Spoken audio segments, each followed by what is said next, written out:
Hello, and welcome to the Old Soul Archaeology Podcast. My name is Michelle Janae. Thank you for tuning in and listening. Are you ready to dig deep?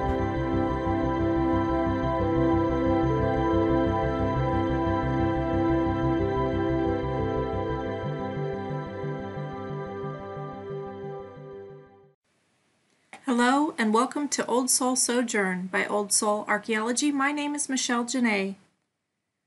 On today's show, my guest is Dr. Anthony Manna, an award-winning children and middle grade author and retired professor of children's and adult literature and literacy education. Through his many experiences and through his passion as an award-winning educator of 50 years, he has inspired kids and teens around the world to become confident, skilled, and happily motivated readers and writers. He has taught in schools and universities in Turkey, Greece, Albania, and the United States, where he immersed kids, teens, and young adults in powerful multicultural books and entertaining, action-packed activities to help them enjoy the discoveries about themselves and others that great books and their own writing can encourage them to explore. Dr. Manna's newest release, Loukas and the Game of Chance, published by Mascot Books, is a reimagined Greek folk tale illuminated with dramatic and evocative pen and ink drawings that provide an ideal backdrop for the intrigue that fills this touching story of human struggle, courage, and resilience. He divides his time between Ohio and Arizona. In my conversation with Dr. Manna today, he prefers to be called Anthony. We talk about how literature influenced him, his time in a monastery, preparing to become a priest, the decisions regarding his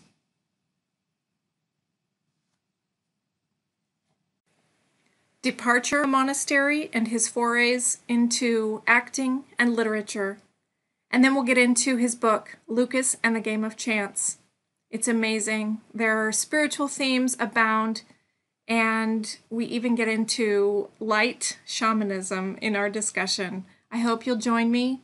Here is Dr. Anthony Manna. Hello, how are you, Dr. Anthony Manna? Thank you so much for being on the Old Soul Sojourn. Well, it's my pleasure, believe me. I love being here, especially after prowling around your website. I just feel so awakened. So thank you very much for the opportunity. Oh, well, thank you. I say I'm really honored to have you on the podcast. I was introduced to you by our mutual friend, Jonathan Massalinas, and I've had the pleasure of reading your book, Loukas and the Game of Chance. And I want to get into all of that. But first, I want to get into who you are and how this all came about. So we're going to kind of leave the book that present for a little bit later in the podcast. Old Soul Archaeology really is about digging deep. And we dig deep through imagery. We dig deep through mythology, and you have focused on storytelling. As a professor of literature, storytelling has been your way into this digging deep portion of inner wisdom. Tell me about how story molded you from the time. I mean, how did you grow up? Did you grow up around story? I feel like we've lost it in a lot of ways. So tell me about what your storytelling philosophy is.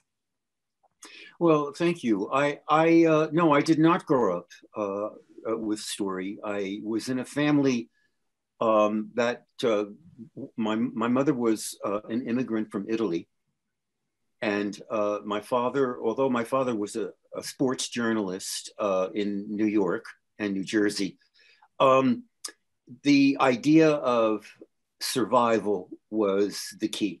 And so what I remember was a Catholic magazine called St. Anthony Messenger.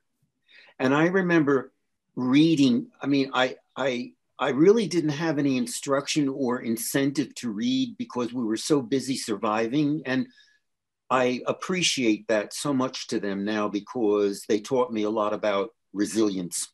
Yeah. But so eventually what happened was, I was introduced to literature, and it was because especially because through my high school years, it was okay. I mean, we never really read anything. They just talked about it a lot. But when I left high school, I decided to study for the Catholic priesthood.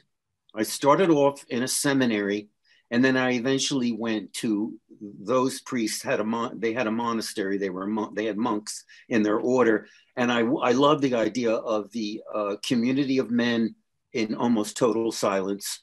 And throughout that whole time, what I'm trying to do is to create a frame around this, because through that time of silence, we were also being educated. Mm-hmm. And I had a writing teacher who was absolutely fabulous and said to me, you probably could do some writing if you would just calm down and give it some concentration. And so I took his advice, and I was in several of his classes. And also at the same time, I was beginning to read, and I was reading scripture, but also we were allowed to read secular works. And I was reading mystery and suspense. And I thought, and then I had a professor of Greek, classical Greek there in the monastery. And that led to learning to read classical Greek. Oh, it was amazing. Wow. It was amazing to awaken. And there was the Latin, and I studied Latin, and I had to read Latin texts, and I had to recite them. And it was probably after high school, when I graduated from high school, I was really very disorganized. Let me put it that way. And I knew that it was either go into the army, which a lot of young men do when they realize that they need some kind of discipline or some kind of hope or something, or go into the priesthood. And I'm glad what I did, because, as I say, they introduced me to the classics. They kept saying to me, you have a mind. And I would go, oh, that's interesting. What do you do with it? And really, that's what they did. They really, I remember one time,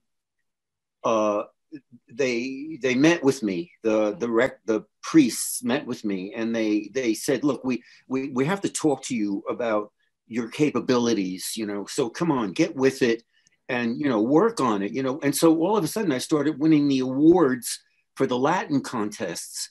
And I thought, this is me, so there I was in the midst of the classical world. And it was the beginning of this journey that I'm on, which is to say, yes, I know that literature, I know that good poems, good stories, I know that even, informational books, nonfiction as they call it, are bridges to whatever. Every book is a window or a mirror.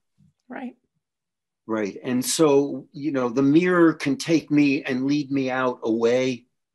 Every poem can do that, so any type of literature can open that window and lead me to a beautiful world, and an understanding, and sometimes a very harsh world, and sometimes a very negative world. But either way, it's there for me to learn from. And the same thing with the mirror. I want to see myself, and I say that to you because I have done a lot with children's literature, with literature for tweens and teens, etc., where at the beginning the kids would say to me, especially if they were brown or black, would say, I don't see me. What's going on now? See, that has, and the time that I've been involved for many, many years in the study of literature for children, it has opened up. And we have agencies now. One is called We Need Diverse Books. It's a wonderful site, and it's filled with greatness in terms of these young people. These brown and black writers are out there, and they're working really hard. And then I also have come upon Native American literature, which is so wonderful because I know so little and I'm learning so much from their treatment of the world and its inhabitants. Yeah, it really is eye-opening. I'm an avid reader, and I personally didn't finish college, but I probably read more books per year than the average college graduate reads once they're out of, probably in their whole lifetime. So I absolutely I love imagery, but I think that the words too help us to bring them into that physical communicative space, right? Where we can share what we learn. So you're studying to be a priest, but I gather that changed at some point and you came away from that. Tell me, what was the pivotal point that led you from I'm going to be a priest to, and maybe there's something in between, I'm going to be a professor of literature? Well, I think I outgrew the rule following. I outgrew the sense that my life was going to be totally controlled by these vows. And I was, when I left, I cried. Yeah. Because I was torn by, number one, the community. It was a wonderful sense of community with all these young men, because I was quite young then. We were all in this together. We were all wondering about where we were going to go with this, what we were learning. It was chanting, Gregorian chant. It was ritualizing, it was, and so I knew though that I felt stifled, and something needed to happen. So when I left, I was it was very difficult to transition back into the secular world. But the nice thing about it was the church supported me. I couldn't believe it, because I went to a major university in New Jersey, Seton Hall, and I wound up my degree there. I was there for about 1.5 years. And once again, there I was with really good people.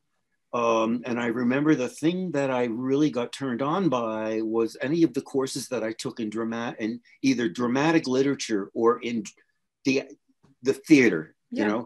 And so I thought, ooh, this is enticing. Let me see if I can do this. And so I graduated from Seton Hall University, and I moved into the world of acting. And I loved improvisational theater. And I got involved because I moved to the Boston area. I got involved in Cambridge in an improvisational theater for children that we would go out and entertain them. And that was really wonderful, but very little money. And by this time, I was married and I had a young son. And what do you can't, you're no longer a single guy surviving on bread and water. You need, you're going to have demands. And so I actually did eventually leave Boston with my family, and I went to an acting school in the Midwest in Iowa. And one thing led to another, and I just realized that it was going to be a life where there would be a great opportunity, and then there would be the dry spell. Look at it now, with all these actors totally, like New York is closed down, regional theaters are closed down, community theaters are closed down, so it wasn't that I had, a crystal ball, but I knew that it was going to be a rough life. And so could I possibly do community theater and satisfy that urge, to act out? And so I went into the PhD program in educational theory. And it was great. I mean, it was a challenge, and especially, taking all those classes and trying to prove yourself, it was all right, and so I just made the transition to, when I look back on it now, I wish I had followed my father's instinct. And I think what I wanted to do was to become a journalist who travels, because I eventually, in the meantime, I wound up in Turkey. I was in Istanbul, Turkey, in my early years of teaching. And I was there for 3 years. And that major transformation in my life, to live in an Islamic world and to be to be around such wonderful people. So you know, that's, so I decided then that education was a good thing. I mean, I saw it as kind of like a mission, you know, and how can I possibly wake people up to the way I was awakened to my own sense of awareness, of learning and taking it in and transforming it for myself. How can I do that for other people? And so that was my journey really into education. I started off in a preschool situation. I wound up in a high school. I wound up in university, you know, and there I was, you know, traveling around with my will travel, will teach. So, instead of the journalism, you approach the written word and from a different direction, it seems, from a different direction. Is at least as venerable as being a journalist, if not more. Yeah, I think it's been very satisfying. And you know, the interesting thing is my students in Turkey, in Istanbul, recently had an online, on Zoom reunion after 50 years. Wow. And they invited me in. And they are grandparents now. Some of them went on and did their PhD. Some of them became journalists. Some of them became wonderful housewives and house people, you know, and you know, it was fabulous. And I just love seeing them all. And they kept reminding me, you know, about what I was like back then. And I thought, I was just like, no, I didn't do that. I didn't jump on top of a desk and say I am a god when I was introducing Greek mythology. I think it sounds fabulous. I would have loved to have seen it. Well, I was there. Well, I don't necessarily see that there's anything wrong with it. I feel like you were exercising some theater as a form of teaching. I really don't get the impression, Anthony, that you were up there pontificating or pretending to be something that your students couldn't aspire to at the same time in our divine humanity. Yes, that's a beautiful way to put that. Yeah, no, I just wanted to be able to wake them up. You know, I mean, that's what I think it's all about. You know, let's do this together. Come on, we're gonna go on this journey together, and let's try to see how we can do that. You know, I've incorporated a lot of theater and drama into my classes all the way through the years. You know, and it's been good. It satisfies that urge. You know. Sure. Well, it reminds me of Robin Williams in Good Will Hunting. The passion that he evoked from his students, because that's what he brought to, you know, the teacher he represented in the film, you know, just brought this love of literature and love of life. And even in the midst of all of their suffering, their growing pains, there was such beauty in that. And I imagine that's probably what it was like to be in your classes. Well, thank you. I hope so. Well, it's like being a shaman, right? Only the community calls a shaman a shaman. So it's really your students that would speak to that, not you. And I can totally appreciate your humility in that. So yeah, you reminded me of shamanism because of your website. So I went back and I looked into it a little bit, and I think it's a gift, a holy gift, a sacred gift. Yeah, it is. I've been studying it for a few years. Actually, my website will probably transition more into being a little more obvious with the shamanic side. But whether we're talking about active imagination, the psychological principles of Carl Jung, or even the power of mythology, it's all shamanic, right? And it's just been traveled forward and translated into the various ways that we approach life. But I really see the shamanic as kind of an original spirituality. And there's aspects of it in all of the faiths. Even I think there's aspects of it in Catholicism. There's aspects of it in Protestant Christianity. There's aspects of it in Islam and in Buddhism. And, you know, it's just so beautiful because it echoes across time. It's beautiful. That's a beautiful way to put that. I hadn't given it that kind of thought, but that's so true, because I think of when I think of of living within Islam in Turkey, I'm thinking of the Sufi poets, yes. And they're you know, you would go down to Konya in Turkey and you would see them twirling, you know, when they did that kind of ecstasy, and you you couldn't believe this, you know, and then all of a sudden you realize, yes, you can, because there are certain, we have powers that, you know, we don't know about until they come alive, you know, and it's a beautiful thing to be alive from that mentality, from that way of looking at the world. Yes, absolutely. And I love the way you've done that with your book. So we're going to transition right now into Loukas and the Game of Chance. Yes, my labor of love. It's a beautiful labor of love. And of course, we'll put up an image overlay on the video so that people can see the beautiful artwork by your illustrator, Donald Babish. And I did read through it all. It was beautiful. It was interesting because I didn't expect Loukas to grow up so quickly. Like, really, his journey was after he was an adult, married, and had a child. But I really found it to be a story of redemption. But what I found the most interesting about this story of redemption is that it was both the redemption that he found within himself and the supernatural.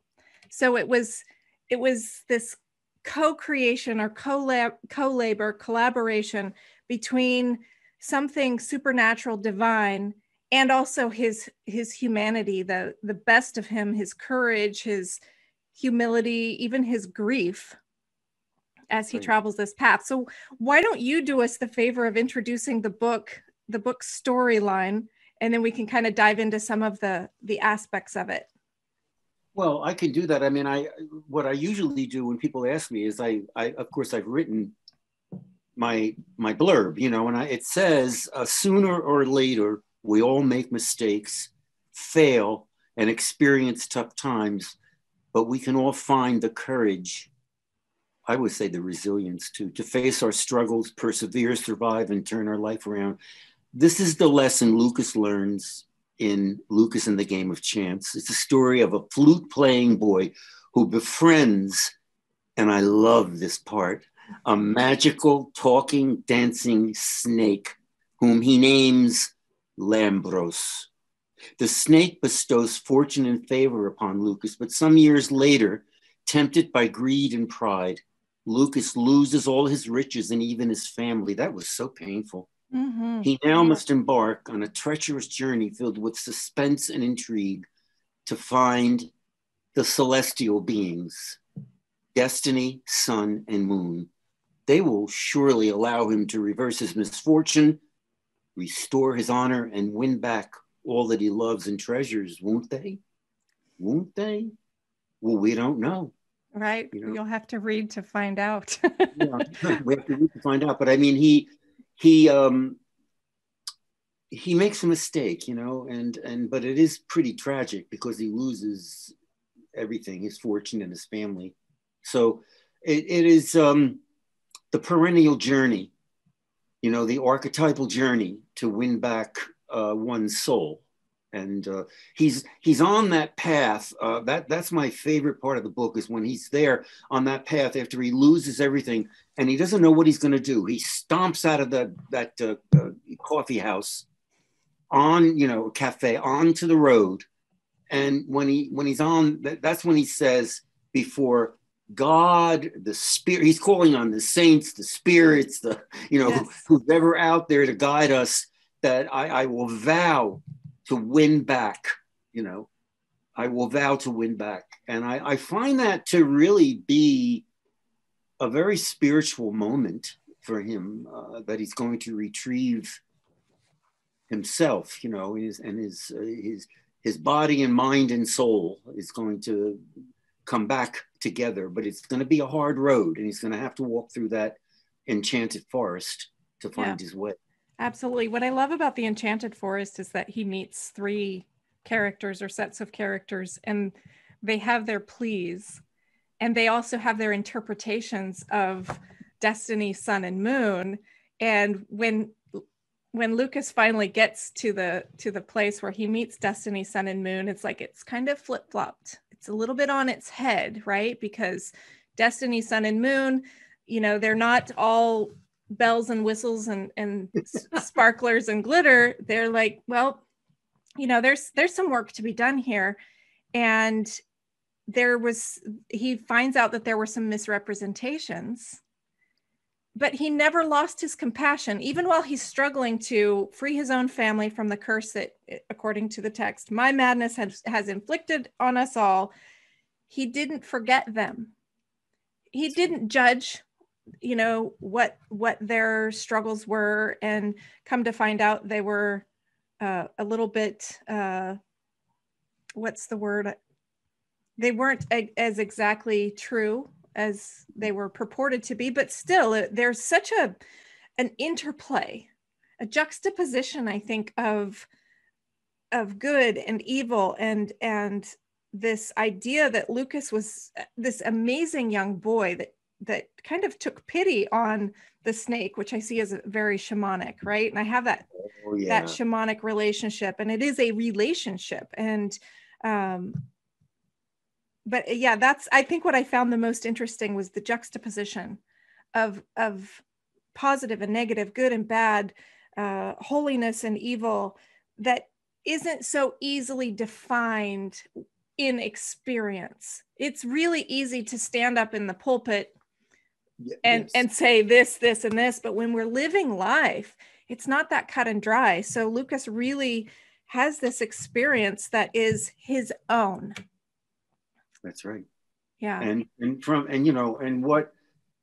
I think that when he lost the card game, he could have walked out of that cafe and just said, "This is it. Yeah. I can't. What am I going to do now? I mean, I can't help it. I made a mistake. I'm just going to have to go live my life in loneliness." That is a choice, after all. Yeah. And the fact that his character, when his character came to me, that wasn't even a thought. I mean, because at one point he does doubt himself on the road. Sure. Should I turn back? I mean, is this too much for me? And we've all been there.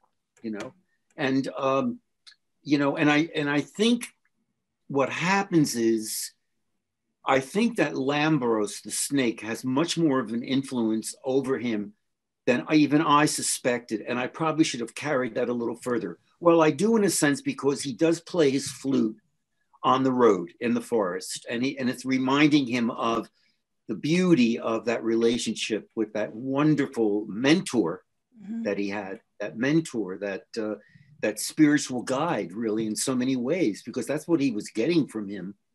A real awakening, and so that relationship, I just love it. Its endearment, its promise, its hope, the fact that he comes back to Loukas. Well, I'm not going to say when and where, but he does come back to Loukas at a pivotal moment when Loukas is in need. So it's a very complex relationship. And I liked using music as the medium to get them to communicate. Yeah, it was beautiful. And actually, the Lambros seems kind of to me like the Christ figure at the door, the beggar that's going to come and not reveal the divine nature, but test for compassion. And so that interplay as well is pretty fascinating. To see that. Thank you for that. I hadn't really, no, I mean, that's the wonderful thing about letting it go, letting the story go out into the world, because I mean, you found something there, the Christ figure imagery, which, yes, I can see very much so how that can fit, and I mean, I just love that, that there are some of the critics have said that they felt a real spirituality in the story, and we've been kind of talking about that a little bit, and it's very soothing to me to know that is part of what I can manifest in my writing. Writing is a very odd phenomenon because you're pretty solitary. And, the voices are in your head and you're just kind of like waiting, please come to me, and it's an incentive to keep going. Yeah, absolutely. It reminds me though of a time when you talk about you know, how different people are pulling different things from your work. I had an unfortunate incident in high school in my English lit class. And I can't remember specifically what book we were studying, but regardless, we were coming back into class, having read the chapters in the book to discuss what we had found. And I remember, and I was a straight A student, again, rule following, people pleaser. It was a lot of it, but I also loved to learn. So I remember saying something about what I felt was happening. And the teacher ripped me apart, like, oh no, as if there was only one interpretation of the book. And it's understandable that as a writer, as I'm a writer myself, we portray our own, it's a reflection of us, but then as people read it, it becomes a reflection of them. And so I think that's the only healthy thing to do, is to let it go.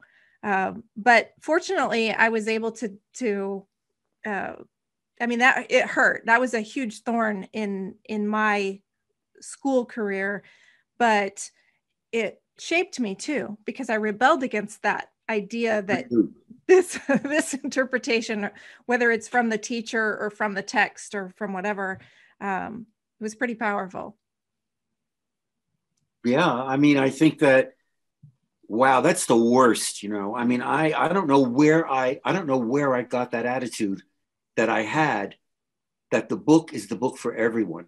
The story, the poem, the play, it's for everyone, you know. And I mean, and it, you know, well, they used to say, well, when I was studying new criticism and some of the other critical theories in my career, you know, that, well, it would get too loose. It's not a Rorschach test. You know, and I would say, oh, come on, give me a break. You know, let it go, baby, you know, and let it dance its way into the person's life, you know. And I mean, I never once in all of my time, I never once in the years, I was an educator for about 50 years of my life, never once in the kind of looseness that I propagated, not once did a student ever say, that story is about, and everybody would look at this person like, are you nuts? You know, it was always so concrete, you know, and so illuminating. Yeah. And I loved it. And it's like, you know, I think one of the things you learn in school as an actor too, when I was studying acting, is you are a conveyor, you know, or something. I mean, you're up there and they are watching the movement, and they are watching the head shape, and they are watching all of this stuff, and they're just taking in, my God, that's my grandmother. Oh no, that's my father. Why is he talking like that to his son? That's you know, it's a wonderful, wonderful world, because that's where we learn. Right. Right. I love that you brought up the Rorschach test, because a lot of the work that I do with old soul archaeology is with imagery, and it does go into Rorschach / active imagination. I've done a series of paintings in alcohol ink, which are very fluid, and they're subject to interpretation just as images, and we can see all kinds of shapes. And then my work is to take someone into those images and see what is speaking to them from that image as a reflection of their self. And so to think that your book can and does do the same thing, I think is the most beautiful gift in the world, as opposed to having it be hard and fast and, oh, no, that's not what I meant. And kind of, you know, standing on this platform of, this is the only interpretation. And maybe there's room for that. I mean, mathematically, that is probably a good sense. But when we're talking about story, myth, metaphor, things of the spirit, I absolutely think it is kind of a Rorschach test. Yeah. but not a test at all, but more of an experience, more of experience. That's a better word, much better word, because that's exactly what it's all about, you know. And then through that experience, we pick up what we need and we leave the rest behind. Yeah, you know? Absolutely. And it's a marvelous experience. Yeah, I keep looking over what I believe to be your left shoulder at the poster Imagination Celebration behind you. On the other side, all the way around. That's Maurice Sendak. Okay. Yeah, he, you know, you probably remember Where the Wild Things Are. Yes, but he went on, and he's done some powerful spiritual books. Oh, I'll have to check those out. Outside over there.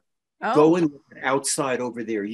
you will be astounded, because he moved so far away from the wild things, you know. And you know what? I was in his presence. Wow. Yeah, I spent a weekend at his place in Richfield, Connecticut, interviewing him.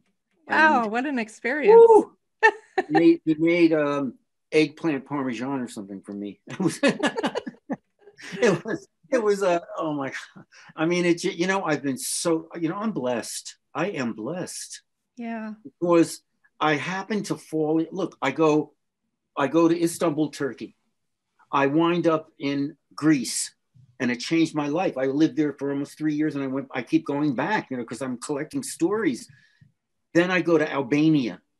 Albania, after the Russians left and the Soviets left, and they wanted an educational system that could open the door to learning.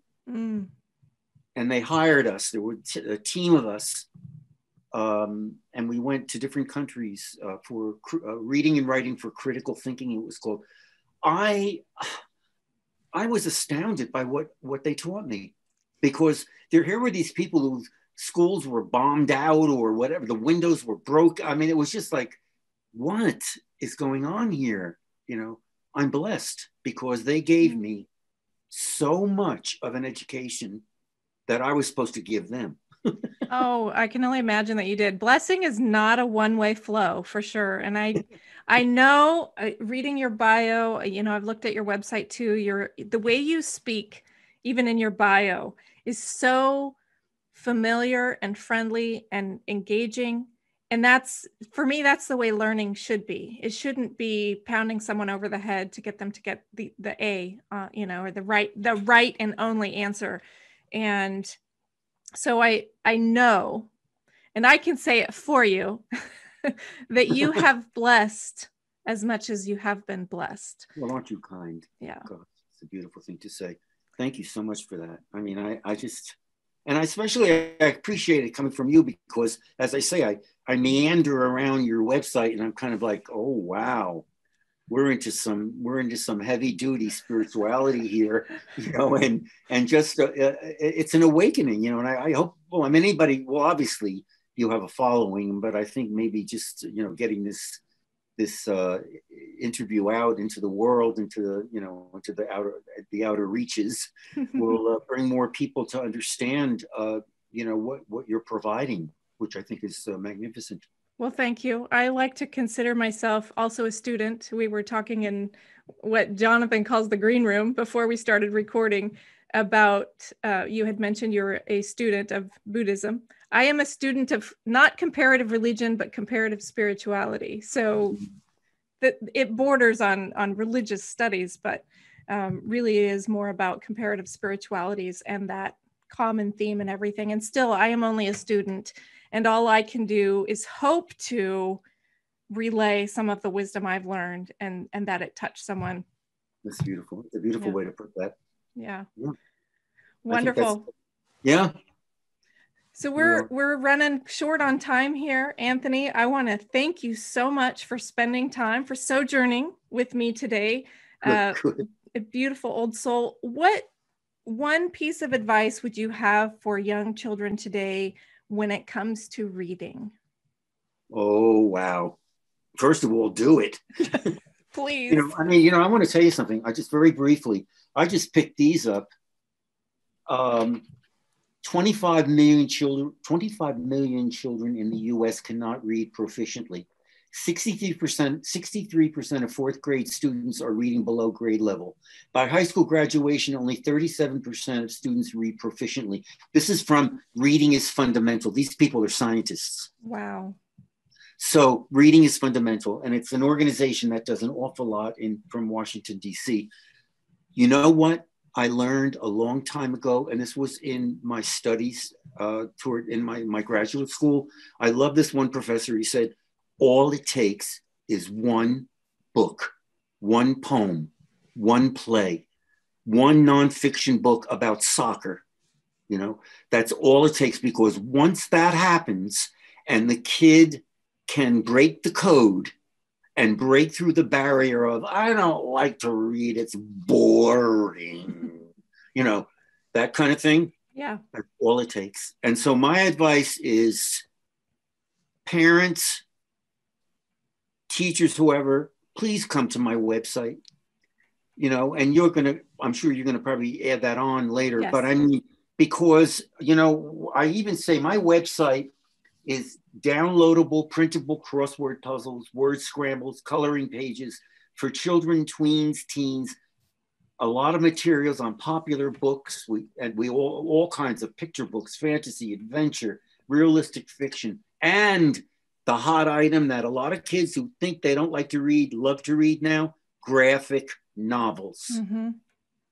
Those are fabulous.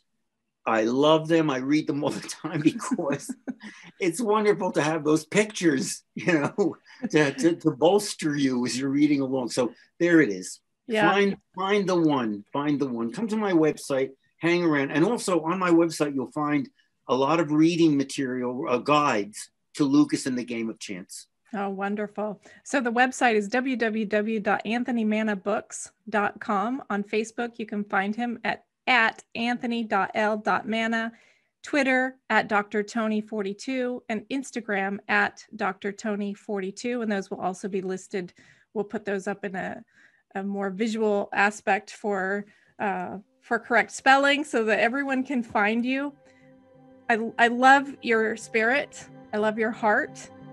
And I love the way it will carry on in books like Loukas and the Game of Chance. Thank you for being here today. Michelle, thank you so much. It's been a total pleasure. You're going to see more of me, I know. So Awesome. I'll say so long.